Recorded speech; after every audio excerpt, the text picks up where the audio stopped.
The question, how do we defend marriage in the public square? That is such a critical question today because, 20 years ago that's like defending, how do we defend air, oxygen? Marriage was such a normal part of life and a normal part of our individual lives and family lives. But of course, in the last number of years, that has fallen into a big question in what is marriage. So we need to understand, how do we defend marriage? How do we make the case for marriage? And that's what we're going to do. First of all, we need to understand that marriage is, if you will, even more of a public institution than it is a private relationship and love and romance. That we often think, well, marriage is a private institution. It's just about me and my spouse. Unfortunately, today, two guys, two gals, a guy and a gal, whatever. But that fails to understand that marriage is, again, perhaps even more of a public social institution, that the main task that it plays, the main accomplishment that it performs for all of us as a community is its public role. So as a social institution, what is it that marriage does? It really does three things. And, these are not exciting kinds of things, but they're things that every single human society, no matter where in the world you go, to France, the tip of Africa, up in the tip of Alaska, wherever you find people, there's a need for these three things that marriage does. And no society can exist healthfully and in an enduring manner without these three things. First of all, marriage regulates sexuality. The secular anthropologists who have gone everywhere in the world and observed intimate lives between men and women and how families are formed, they say that there is an absolute need for every society to dictate and determine who has sexual access to who, and then who does not have sexual access to who. You cannot maintain a society where everybody just flits from person to person of their own choice. And sexuality must be regulated because it is so tremendously consequential. That regulation really does come down to mean that this woman belongs with this man and this man belongs with this woman, and that due to their sexual relationship, whatever could come from that, emotional commitment, dependence in terms of, daily living. That's why cohabitation is such a problem. The woman comes to depend on the man, but without that commitment, she's actually hindered and harmed. But also children. When you have a male and female coming together, and that union not only can, but likely will produce children, every society needs to make sure that the man and woman who create that child have a bond between themselves that will hold them together.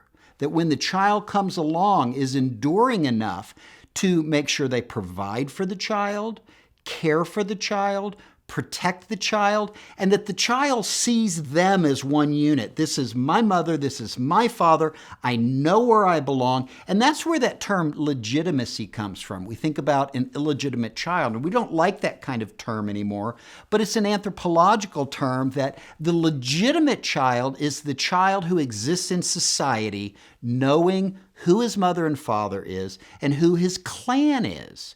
We have that problem today with paternity of not knowing, a child not knowing. I don't know who my father is. I know who my mom is, but that child is going into life with a great kind of significant limp. And so marriage regulates sexuality, and it must regulate sexuality because sexuality is so not just privately, but publicly consequential. That brings us to the second point. Marriage provides a mother and a father for every child that's born. When you have a child born into marriage, he knows who his mother and father is. He knows where they are. He knows how they're involved with them. And that creates that sort of solidity and permanence and regularness of life for that child. As we've gone through, say, the last 40 years of increasing unmarried childbirth, the secular research is replete. In fact, you could not find a descriptor that would overstate the case in terms of how significantly the marital relationship between the mother and the father matter. They could be living together, but kids who grow up with a mom and a dad living together do not do anywhere near as well as the same child, everything being equal, growing up with a married mother and father. And that is found in tons of research. So here in the cohabiting, you've got a relationship between a mother and a father. They love one another. They love the child. Here you have a marital relationship. They have the same love, all those kinds of things. But these two relationships are very different in terms of what they provide for the child. God says the first thing that he does with the first man and the first woman is not build a school, not build a church, not build a business. He builds a marriage, and he calls them to go forth and multiply.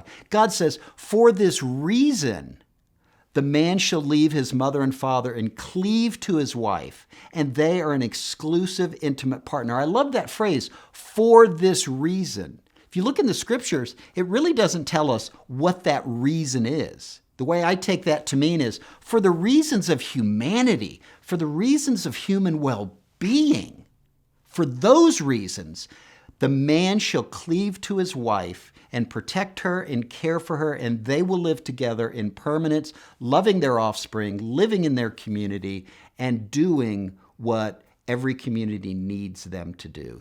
But the third is, it protects women. And this is very, very important. In fact, we can say that marriage is the most dramatic and important feminist institution because marriage is needed in every single human civilization because of the nature of the woman and because of the nature of the mother. First of all, even consider the word and the original meaning of the word matrimony. We have two words there, or two parts of it with different meanings. Matrimony, matrilineal, maternal, grandmother, grandfather, things like that. The maternity ward, it means mother, okay? And then the second part of that, moni, is sort of like alimony. It puts in our minds provision for. And so matrimony, the purpose of marrying and the act of marrying is really the man committing himself to the care and provision of the woman that he is sexually engaged with. And here's why that's important.